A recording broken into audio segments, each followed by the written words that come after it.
Nurse Allen coming to you again from the state of Michigan here at Healing Healthcare Training Institute. Today we're going to go over how to perform range of motion exercises here. So your proctor is going to give you a skill. She's going to read you a scenario and she's going to tell you what her expectations are. So she may tell you the scenario being that the patient, she wants you to perform range of motion on the right arm and shoulder. At that time, you will perform your range of motion to the right shoulder.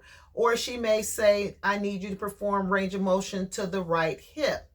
Now, when she tells you that scenario, you're only going to perform that skill on the area that she asks of you. We're not going to do both of them together. So we're going to go over how to perform range of motion as it should be done when you come into the patient's room. I'm going to start from start to finish on how to perform range of motion exercises. So once we start, you're going to make sure you're going to hand sanitize. So the first thing I'm going to do is I'm going to just walk over to the front door and I'm going to just knock on the patient's door. So I'm going to knock. Good morning, Ms. Jones. My name is Tanita. I'll be your CNA this morning. I'm here to perform range of motion exercises. Is that okay? The patient gave me permission to perform my exercises. So the first thing I'm going to do is I'm going to perform my hand hygiene. I'm going to perform my hand hygiene until my hands are completely dry. I'm going to provide my patient privacy. I'm going to make room for the patient.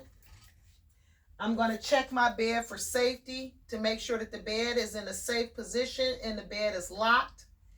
I'm going to raise my bed to a proper height for the particular patient, so my bed is already at a nice height. I'm going to remove my call light because the proctor told me the right side. So you want to make sure that you're performing your exercises on the right side. So Ms. Jones, I'm going to take and pull your call light out of the way so that we can perform this exercise. Now, in the scenario, your proctor is going to tell you that you should perform those skills and you're going to verbalize so that she gives you credit. You want to make sure that you're verbalizing all of the areas that you're doing exercise on. So you want to make sure that you're letting her know what you're doing step by step while you're doing that exercise. So the first thing I'm going to do is remove the cover, just exposing the area that I'm going to be performing my exercise on. I'm going to make sure that Ms. Jones is in a comfortable position. I'm going to make sure I'm going to take her arm and I'm going to hold it out, arm and shoulder. So I'm going to support the arm and the joint. And then I'm going to let the patient know what I'm doing. Okay, Ms. Jones, I'm going to perform abduction 3 times. 1, 2, 3. Ms. Jones, are you having any pain? Ms. Jones says she's not having any pain. So now I'm going to do adduction. I'm going to add it to her body. I'm going to do 1, 2, 3. Ms. Jones, are you having any pain? Ms. Jones says she's not having any pain. Now I'm going to do extension on Ms. Jones' arm. I'm going to lift it in the air. 1, 2, 3. Ms. Jones, are you having any pain? Ms. Jones says no. Now I'm going to do her flexion. 1, 2, 3. Ms. Jones, are you having any pain? She says she didn't have any pain. Okay, Ms. Jones, that concludes all of your exercises. So now I'm going to open and put Ms. Jones back together. Give Ms. Jones her call light. Lower Ms. Jones's bed back down to the lowest position. Open up my privacy curtain. Ms. Jones, do you need anything? A magazine, water? Okay, you don't need anything? So now that I've done all of my exercises for Mrs. Jones, I'm now going to hand sanitize, and then I'm going to think about all of the steps that I had to do in that skill.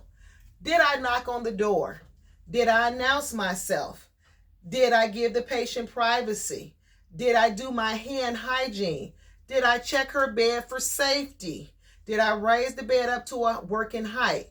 Yes, I did all of those things. Now, the next part, what was the skill? The skill was range of motion to the right shoulder. I did the right shoulder.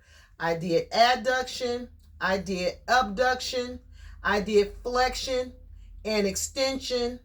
I asked the patient, did she have any pain in between those exercises?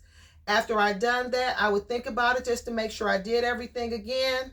I did my hand hygiene at the end. At that time, I'm just going to make sure I done everything. Just because it was a simple skill, you want to still make sure you done everything, that you communicated with the patient. At that time, after you concluded, you did everything and you're comfortable with that. I always tell my students, triple check themselves to make sure that they're doing everything. After I do that, I would then tell my proctor, observer, my skill is complete. Once you've done that, then you can conclude that exercise. Thank you for watching. Please click like, subscribe, and share. Share the videos. I will be bringing you videos on a regular basis. I will be getting better with them, I promise. I just want to get you out there to make sure you're successful for your TMU Headmaster State Exam here in the state of Michigan. It may be applicable in your state. Thank you for watching.